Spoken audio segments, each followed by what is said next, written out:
الصدق بيؤدي إلى الجنة، والكذب بيؤدي إلى النار، والصادق يتنيه يصدق يصدق يصدق لحد ما ربنا يكتبه في السماء صديقا، والكذاب يتنيه يكذب يكذب يكذب لحد ما يكتب عند الله كذابة.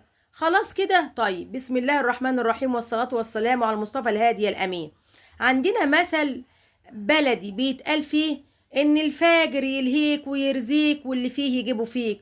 طبيعة الحال من كتر الحقد بتاع بعض الناس على الناس المجتهدة، الناس الطموحة، الناس اللي مش قاعدة لكلام الناس اللي لسانها مقتصر على ذكر الله وإرشاداتها للناس اللي بتحبهم.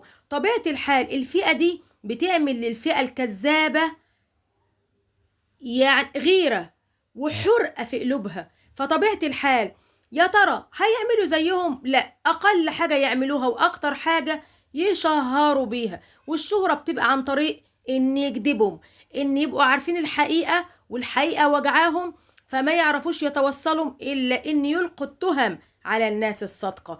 طيب، يعني خلاص دول وضعهم ايه؟ ما لهمش وضع، يكفي انهم فجرة، يكفي انهم ما بيستحوش، يكفي ان قدر كذبهم علق في دماغهم، فبقى الكذب عندهم عادة مستديمة ومستمرة زي شرب المية.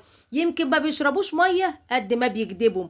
ليه؟ يعني هو كده هيبقوا مستريحين من جوه؟ لا والله، ده الكذاب لما بيكذب وانت تشوفه بيكذب اعرف انه فيه نار جهنم ربنا مولعها في قلبه. لان لو قلبه هادي حتى لو اتظلم، واكتريتهم ما بيبقوش مظلومين، ده كدابين من الدرجة الاولى وبياخدوا ان التشهير ده ياه حاجة بقى كسرنا بيها الشخص اللي قدامنا، يقوم الشخص اللي قدامه يزداد قوة لانه عارف انه كذاب، يزداد شهرة، يزداد جمال. لان بطبيعة الحال الناس الصادقة بيبقى باين قبل قلوبهم وشوشتهم، كلامهم، ريحهم الخفيف على الناس، سؤالهم المتواضع البسيط، إجابتهم اللي بيبقى فيها حلول وراحة للقلوب.